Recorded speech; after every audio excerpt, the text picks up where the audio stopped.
AOC sued John Canada, but his witness shattered her legacy in 9 seconds. In exactly 9 seconds, Alexandria Ocasio-Cortez slammed a $250 million lawsuit on the table like a curve meant to crush silence. But John Nulla Canada didn't blink. He stood firm, ready to counter with financial records, a non-disclosure agreement, and the testimony of a former aide silenced by deals. What kind of secret funding is worth millions? And why did Canada risk his reputation to bring it to light? The lights in the press room were harsh, illuminating every detail as AOC took the podium with calculated poise. Cameras flashed relentlessly. She wasn't there for routine updates. She was delivering a spectacle. Today, AOC announced, her voice steady and laced with intensity. I heard he have filed a $250 million defamation suit against Senator John Nulla Canada.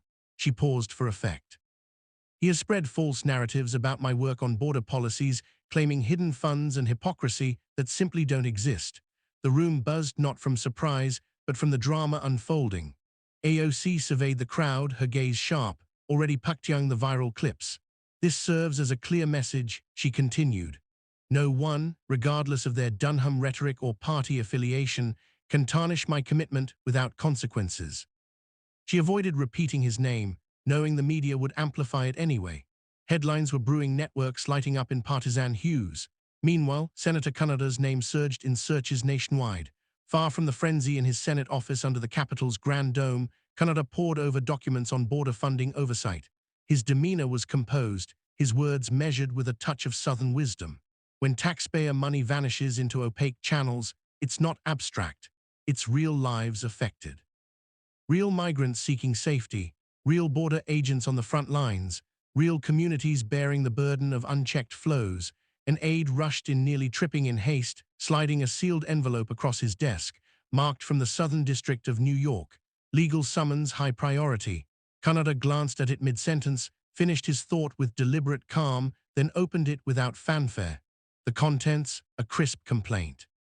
Ocasio-Cortez vs. Canada defamation claim for $250 million, alleging baseless attacks on her progressive stance and implying ulterior motives in her border critiques. No visible reaction, just a quiet breath, as if weighing an old familiar challenge. He tapped the paper, thoughtfully assessing its implications, like a seasoned strategist testing the balance of a scale. A fellow senator nearby leaned in with concern. All good, John. His reply was unflinching, delivered with that trademark folksy assurance absolutely couldn't be better. Then, without missing a beat, he addressed the committee chair across the room. I'd like to shift next week's schedule. Prioritize Tuesday's session on oversight. Why the change? The colleague probed, eyebrows raised. Canada met their eyes evenly, his voice carrying the weight of inevitability. To initiate discovery, plain and simple. The words hung heavy, the atmosphere thickening like humidity before a storm. C-SPAN cameras captured the subtle shift, reporters in the rear, whispering in disbelief, scribbling furiously as the implications dawned. He tucked the suit away efficiently into his weathered briefcase, but his expression, resolute, analytical, with a hint of that Louisiana grit, betrayed, no doubt, only a quiet readiness for the fray. News broke like wildfire across screens and feeds. AOC sues Canada for $250 over border funding smears. His response issued through a brief statement. Facts will prevail, and the American people deserve to know them. Calls flooded his team's lines, pings, lighting up devices, but Canada pressed on with his briefing, his tone now edged with unyielding determination, each point on border transparency landing with added gravity. This wasn't just about policies anymore. It was a pivot to something profound, a line drawn in the sand of public trust. He'd been given the spark to illuminate shadows, while AOC believed she'd laid the snare to trap a critic. She was mistaken. What she ignited was a pursuit of clarity that no amount of legal posturing could extinguish. What truth compels a rising star to litigate preemptively before the full story emerges? Canada didn't linger, pusmutung his mind, already mapping the next moves.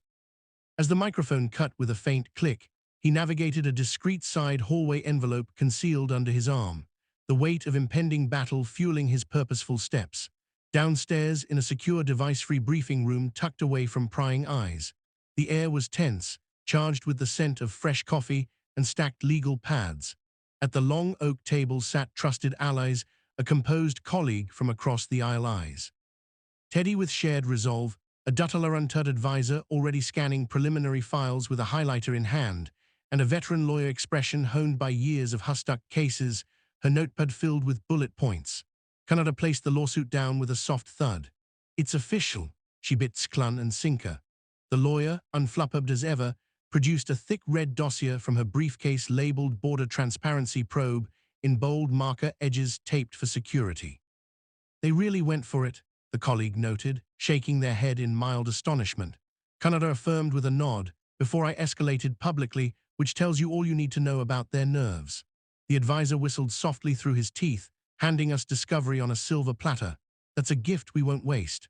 Opening the file revealed suppressed realities pieced together, meticulously authenticated financial audits showing glaring mismatches in reported versus actual allocations.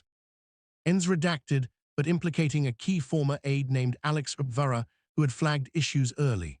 Wire transfers totaling $4.2 million via shadowy intermediaries to border-related NOS labeled innocuously as strategic aid, but lacking any public ethics disclosure. No transparency, just enforced quiet, buried under layers of contractual obligations. She secured their compliance through these deals, the colleague murmured, tracing a finger along a highlighted transfer log. Kannada examined an audit page closely, his brow furrowing slightly at the discrepancies, then retrieved his own envelope from an inner pocket, anonymous postmarked from a neutral location marked private in hasty script inside a handwritten letter he'd reviewed repeatedly, its creases worn from handling. "I served her loyally for years, but she ignored my alerts on these funds, sidelining me with promises that turned into threats. I'm the aide she effectively muzzled to protect her image." The lawyer highlighted a key transfer entry. "This cracks the case wide. Public interest overrides any secrecy clauses now. Especially since she opened the door with this suit."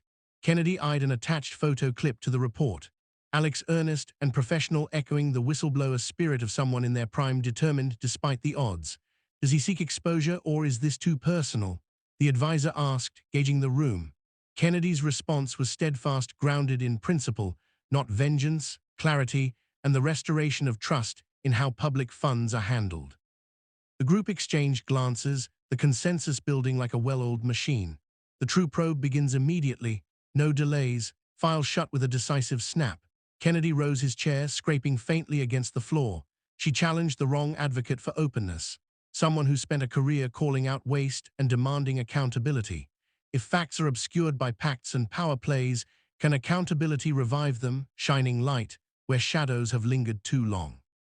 Dawn was breaking over the horizon, but Capitol environs hummed with premature energy floodlights, casting long shadows across protesting crowds. Lights pierced the gloom like spotlights on a stage.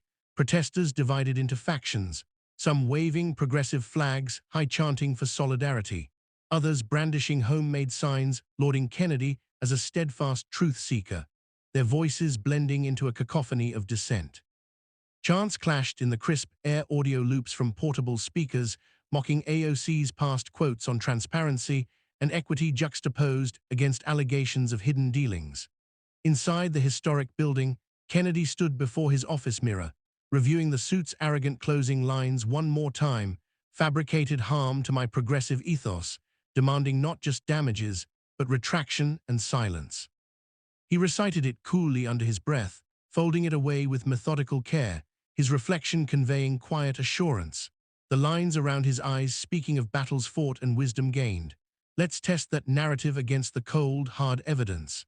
An ally entered without knocking, surveying the makeshift war room board plastered with timelines, press clippings, and annotated charts, all pointing to concealed border ties that contradicted public stances. Minutes to go, media's primed and hungry for sound bites. Kennedy nodded, curtly briefcase in hand, pausing to glance at the central headline on whistleblower claims, a stark reminder of the stakes. Corridors echoed with urgency aides, briefing him en route with rapid-fire updates on potential questions and ally support, but he strode undeterred, his focus laser-sharp. Reporters mobbed the lobby in a chaotic scrum flashes, blinding probes sharp like, "Are you politicizing unproven claims for partisan gain? Senator, isn't this just retaliation against a vocal critic?" He parted the throng silently, his silence more eloquent than any quip, the calculus clear in his mind. The cost of speaking out palled against the stakes of letting opacity fester. The chamber gleamed under polished lights, ready for confrontation. Rows of chairs aligned like soldiers' folders stacked neatly. Senator Kennedy calmly took his seat, red file in view, a signal that truth was coming. Outside chaos reigned, but inside the silence was deafening. Alex, a dismissed aide, clutched a letter detailing corruption he once tried to expose. At Kennedy's urging, he read it aloud, revealing buried inconsistencies, gaslighting, and his erasure from the narrative. A hidden photo with AOC confirmed his claims. Kennedy listened closely, offering support and documents to back the truth. As Alex questioned secrecy and injustice, Kennedy exposed NDA clauses and political cover-ups. Alex decided to testify not just for himself, but for all silenced voices. Despite warnings of backlash, he stood firm. Kennedy called him the catalyst. Alex answered, "Let's shake the system one truth at a time." The oversight chamber pulsed with an electric tension. It wasn't designed for the kind that turns routine proceedings into high-stakes drama.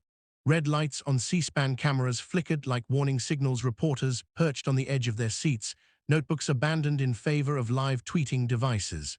The issue of border policy funding had brought the room to this boiling point, but now it was about more integrity, hidden agendas, and the unyielding pursuit of facts. The double doors swung open with a resonant creak. Alexandria Ocasio-Cortez entered with the confidence of someone used to commanding attention, her outfit sharp and modern chin lifted in defiance. Flanked by her legal team attorneys in tailored suits, clutching thick binders, she scanned the space like a general assessing the battlefield. Her eyes landed briefly on Senator John N. Kennedy, who sat composed, his expression one of quiet determination forged from years of navigating Washington's turbulent waters. He didn't avert his gaze. Instead, he met her steadily, a silent acknowledgement that this was no ordinary debate. The committee chair cleared their throat, voice amplified over the murmurs. "We convene this special hearing under oversight protocols. Senator Kennedy, you have requested to present a key witness." Kennedy rose deliberately, his movements unhurried, exuding the calm wisdom of a man who had spent decades advocating for transparency in government spending. "Yes, Madam Chair, a former aide with direct knowledge of the funding discrepancies at the heart of this lawsuit, whose insights have been suppressed for far too long."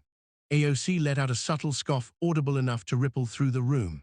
This is theater pure and simple, but Kennedy remained unfazed, turning to the doors with a single authoritative nod.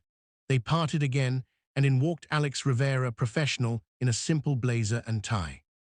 No props or notes, just the weight of his experiences etched on his face. The chamber inhaled collectively, whispers erupting into a low hum as cameras zoomed in. Staffers paused mid-note, phones buzzed with incoming alerts, and even the seasoned C-SPAN crew exchanged glances. This was the whistleblower, the one whose name had started circulating in hushed Capitol corridors. AOC's posture stiffened. "That's not relevant," she muttered to her lawyer. "That's not evidence." Kennedy's voice sliced through, cleanly, steady, and resonant. "He's the proof you've been avoiding, ma'am." Alex proceeded down the aisle, steps measured, ignoring the flashes and stares, taking his seat at the witness table with the poise of someone finally unshackled. Kennedy began his questioning with precision, drawing on his renowned ability to cut to the core without unnecessary flair. "Mr. Rivera, can you describe your role in Representative Ocasio-Cortez's office?" Alex nodded, voice clear despite the spotlight.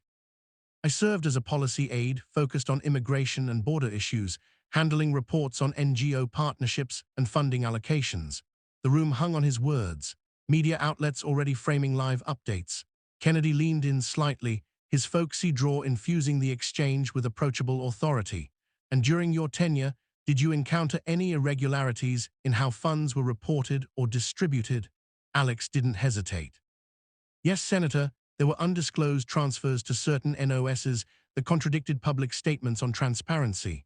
I raised concerns internally, but they were dismissed, and I was bound by an NDA to stay silent."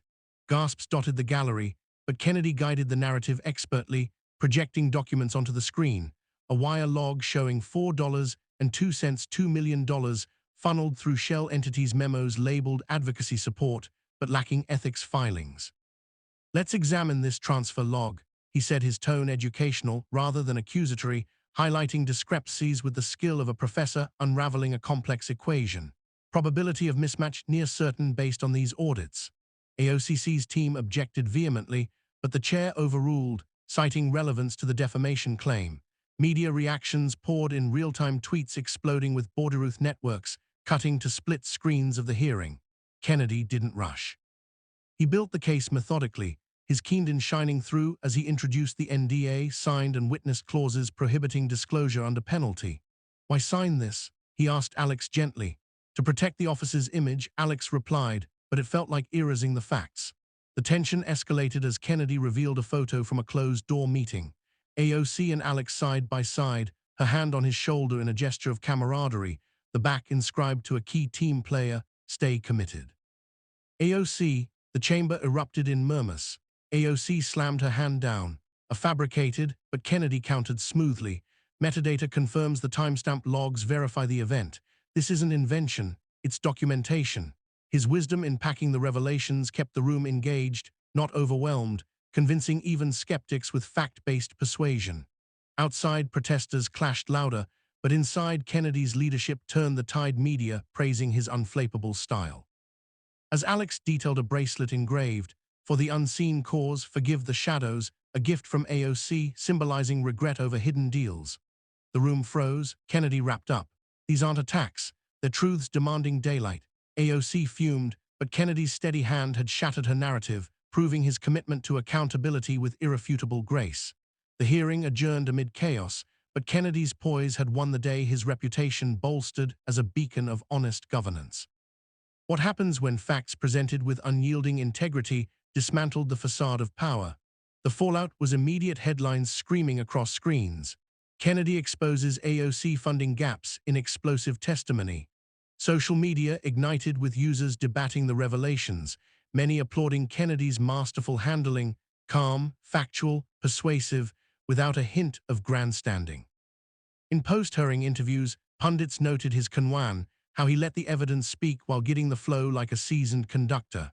Alex emerged stronger, his testimony a catalyst, but it was Kennedy's key and Denon that framed it all, turning a potential circus into a lesson in civic duty. Calls for ethics probes mounted, and Kennedy, ever the statesman, responded modestly. "This is about serving the people, not personal wins." His ability to convince through truth alone resonated, shifting public opinion and solidifying his role as a defender of open government. The chamber's echoes lingered, a testament to what happens when leadership meets unwavering resolve. Protesters outside dispersed unevenly, some chanting in support of Kennedy's stand, others decrying the exposure. But the media consensus was clear. His strategic leading of the session had not only defended against the suit, but highlighted systemic issues in funding transparency. Back in his office, Kennedy reviewed notes, his team buzzing with admiration for how he turned defense into revelation. Allies messaged congratulations, noting his persuasive delivery, folksy yet sharp, convincing fence-sitters with pure logic. The day's events trended globally. Hatad Kennedy hearing topping charts, clips of his questioning going viral for their clarity and composure. AOC's camp scrambled for damage control, issuing statements dismissing the claims as partisan, but the damage was done. Kennedy's handling had pierced the veil, earning praise from across the aisle for his integrity. As evening fell, he addressed a small press gaggle. "Folks, this isn't about one person. It's about ensuring every dollar for border aid is accounted for openly and honestly." His words, delivered with that signature Southern candor, further cemented his image as a principled leader, one who convinces not by volume, but by validity. The hearing's impact rippled, inspiring similar whistleblowers to come forward, crediting Kennedy's example of steadfast guidance. In forums and talk shows, analysts dissected his technique, patient, evidence-driven, utterly convincing in its simplicity. The chamber had been a stage, and Kennedy, the director who let truth take center stage, is Keenan, a quiet force that outshone the drama. What legacy endures when wisdom and facts prevail over accusation? The night's news cycles looped key moments. Alex's composed testimony, the projected documents glowing accusingly, Kennedy's measured questions peeling back layers like an onion. Viewers at home nodded along, many swayed by his no-nonsense approach, his ability to persuade without hyperbole. Editorials lauded him as a model senator, one whose cone Juan in high-pressure settings sets a standard for public service. Even critics admitted the session's effectiveness, how his leading exposed cracks without descending into chaos. Kennedy retired for the evening, but his influence lingered the hearing, a masterclass in accountability. Allies planned next steps buoyed by his resolve, while the public digested the truths unveiled in this arena of power. Kennedy's style, keen in wise, convincingly factual, had not just defended it, had enlightened, proving that true leadership convinces through clarity, not confrontation. The chapter closed on a note of anticipation, the revelations setting the stage for broader change. All thanks to one senator's unshakable commitment to the facts. As discussions continued online, hashtags evolved, celebrating Kennedy's role in bringing light to dark corners of policy. His legacy, already strong, grew brighter that day, a reminder that persuasion rooted in truth can move mountains or at least shift the tides of public trust. The room's energy dissipated, but the impact endured, Kennedy's handling a benchmark for future oversight. What truths merge when guided by such steadfast hands? The media frenzy extended into late-night shows, hosts replaying clips of Kennedy's probing, praising his persuasive finesse. Viewers messaged in droves, inspired by his example. In quiet reflection, Kennedy knew this was just the beginning, his keen in fueling the fight for transparency ahead. The chapter's end marked not closure, but momentum built on the foundation of wise, fact-based leadership. The repercussions rippled out like waves from a stone thrown into still water. But this was no pond. It was the vast ocean of American politics, and the splash from the hearing had created a tsunami. In the hours following Kennedy's masterful presentation, the Department of Justice's Ethics Division didn't hesitate. Notifications went out, formal inquiries launched into potential violations of disclosure rules and misuse of funds tied to border advocacy. Sources inside the DOJ leaked that sealed documents from the session, those damning NDAs, transfer logs, and witness accounts, were under review with preliminary findings suggesting patterns of non-transparency that could lead to charges. Kennedy, ever the steady hand, didn't gloat. Instead, he issued a measured statement. This is about upholding the law for everyone, ensuring our border policies serve the people without hidden strings. His words, delivered with that signature blend of Southern charm and ironclad principle, resonated across networks, bolstering his image as a guardian of ethical governance. AOC, meanwhile, mounted a fierce counteroffensive through social media and friendly outlets, posting fiery threads dismissing the revelations as conservative smears and manufactured drama, rallying her base with calls to action against what she framed as partisan witch hunts. But the pushback faltered. Fact-checkers pored over the evidence Kennedy had laid bare, and even progressive commentators admitted cracks in her narrative, with viral clips of Alex's testimony undermining her denials. Polls shifted subtly, public trust in her border stances dipping as independents praised Kennedy's factual approach. The failure strung her attempts at redirection pivot to unrelated issues like climate justice, falling flat amid the clamor for accountability. Social media exploded. Truth in Borders surging to the top of trends, not as a slogan, but a movement, with users sharing stories of opaque government dealings from local contracts to federal grants. Memes featured Kennedy's calm demeanor juxtaposed against chaotic funding charts captioned, "When facts speak louder than spin." Protests swelled outside NGO offices and Capitol annexes, diverse crowds demanding audits, chanting for openness in how dollars flow to border aid. Alex Rivera, the former aide at the Storm Center, found himself thrust into an unexpected journey from silent staffer to symbol of resilience. Initially overwhelmed by the spotlight threats pouring in via anonymous accounts, labeling him a traitor or opportunist, he leaned on Kennedy's support. The senator, true to his leadership style, arranged discreet meetings offering guidance not as a politician, but as a mentor. "Son, you've done the hard part, standing up. Now let's make sure your voice echoes for good." Kennedy's team connected Alex with security experts and counselors, shielding him from harassment while amplifying his message through op-eds and interviews where he detailed the personal toll of suppressed warnings, humanizing the abstract ethics breach. This wasn't paternalism. It was active allyship, Kennedy drawing on his experience to empower Alex, turning vulnerability into strength. As the movement gained traction, Kennedy didn't rest on laurels. He dove into action, convening bipartisan huddles with colleagues in smoke-free backrooms, his persuasive skills shining as he built coalitions for reform. Picture it. Kennedy at a long conference table, sleeves rolled up, laying out charts with that folksy eloquence. Folks, this ain't about left or right. It's about right and wrong. We've got to plug these leaks in transparency before they sink the ship of public trust. Senators from both parties nodded, swayed by his cogent stories of past oversights he'd uncovered, blended with data from the hearing. One by one, allies signed on drafting bills to mandate real-time funding disclosures for policy NOS. Kennedy's fingerprints on every clause, his positive leadership fostering unity in a divided Congress. Alex's path intertwined, speaking at town halls where crowds hung on his words, sharing how Kennedy's encouragement gave him courage. He didn't just listen, he acted, showing me that one voice backed by integrity can spark change. Threats lessened as support grew. GoFundMes for legal aid, surpassing goals donors, citing Kennedy's example of uplifting the overlooked. Media profiles lauded the duo Alex as the brave insider, Kennedy as the wise facilitator.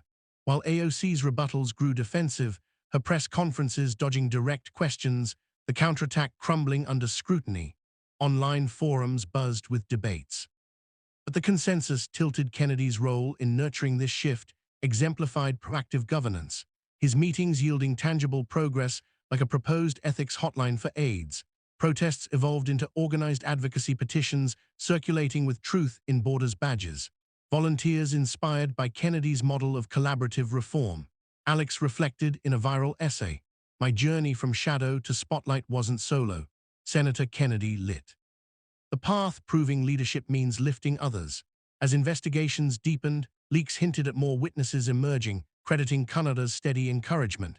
His office became a hub, colleagues dropping by for strategy sessions, his ability to forge alliances turning potential adversaries into partners. One evening over coffee, Canada advised a wavering senator, "Remember, transparency ain't a burden, it's the foundation." The nod sealed another vote, his positive influence rippling outward. Social feeds filled with user-generated content videos of everyday folks auditing local budgets, Tagu with thanks to Canada for the inspiration. Alex toured campuses, his story a teachable moment, always crediting the senator's support. He showed me how to turn pain into purpose. AOC's media blitz hit roadblocks, interviews turning combative as hosts pressed on the evidence, her legacy wobbling under the weight. Canada, meanwhile, hosted webinars on ethical policymaking. His canon drawing thousands, emphasizing systemic fixes over personal vendettas.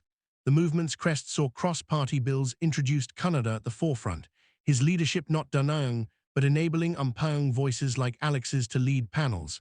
Threats to Alex faded, replaced by invitations. He founded a non-profit for whistleblower aid, SUED, funded by admirers of Canada's ethos. In private calls, Canada checked in, "How you holding up?" His genuine care solidified bonds, turning a hearing into a catalyst for lasting change. As alliances strengthened, Canada's star rose, polls showing approval spikes for his handling voters, appreciating a leader who builds bridges, not burns them. The DOJ probe expanded, subpoenas flying, but Canada focused forward, rallying colleagues. "Let's make this the turning point for clean governance." Alex's transformation complete. He stood taller at events, echoing Canada's wisdom. Support from the right places turned silence into symphony. The chapter's momentum built the duo's synergy, a beacon. Canada's active role in fostering reform from meetings to mentorship, underscoring his commitment to positive systemic uplift. What endures when leadership empowers the silence to reshape the system?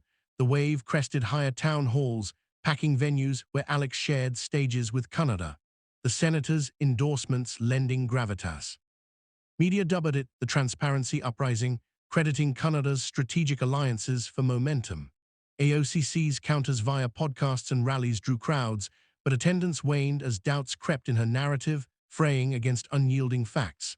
Canada's office buzzed with activity, his team coordinating with NOSs for audits, his none in delegation, unshung broad impact. Alex's journey peaked at a national conference keynote delivered with poise.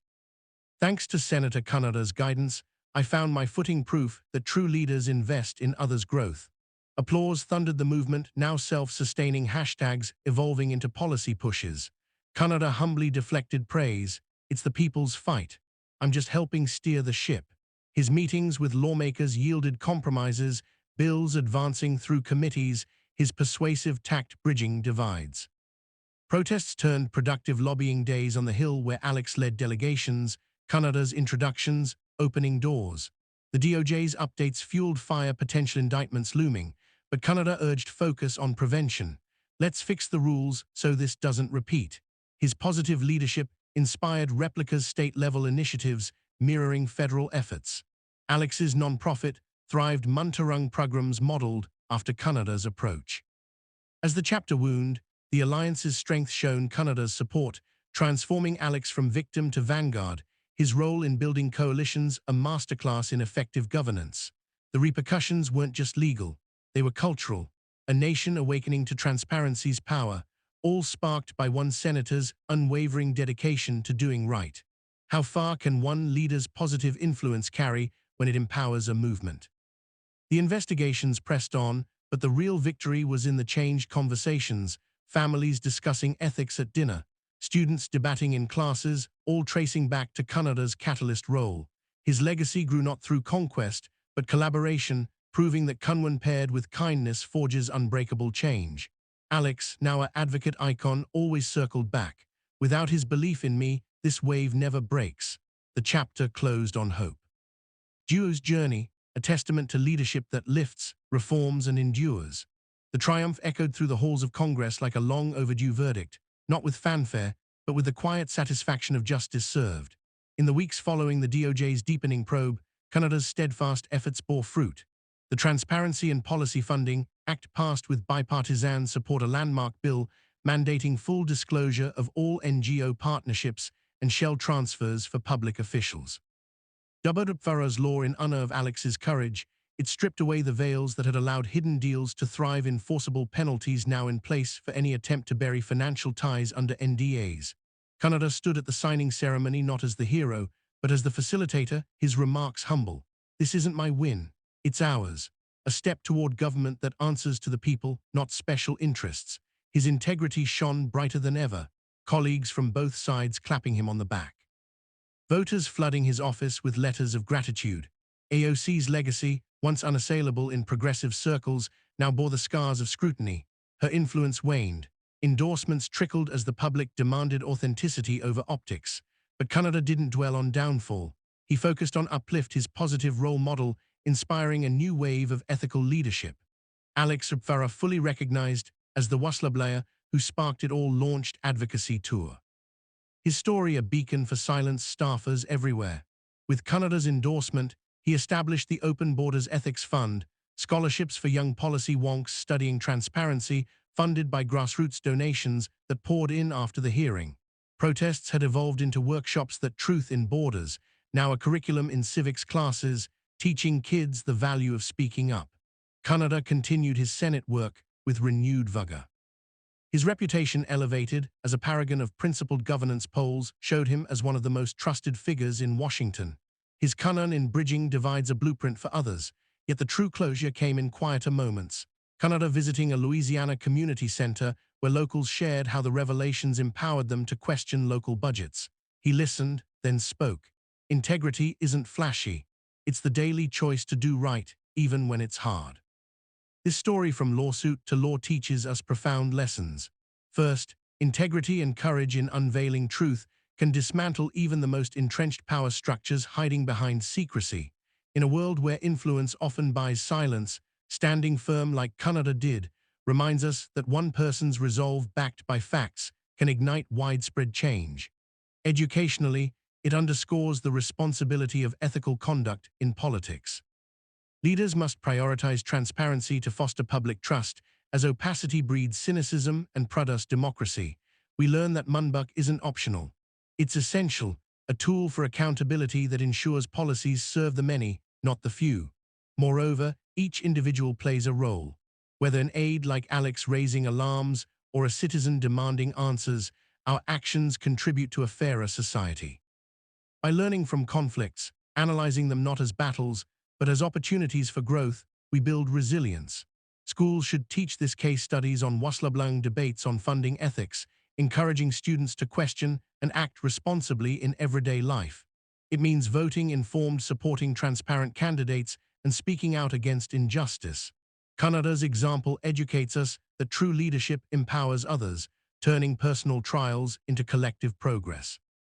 As the archives sealed the file on this saga, Canada walked the capital steps one last time in reflection. The sun set on a transformed landscape where truth no longer whispered but declared itself boldly. What legacy will you build? Embrace integrity. Educate yourself on ethics. And remember, in the face of concealment, your voice can be the light that guides us all forward. This dramatized tale, inspired by real-world struggles for openness, isn't just entertainment. It's a call to civic education. Reflect on it, discuss it, and apply its lessons. Responsibility starts with each of us. Thanks for joining this journey.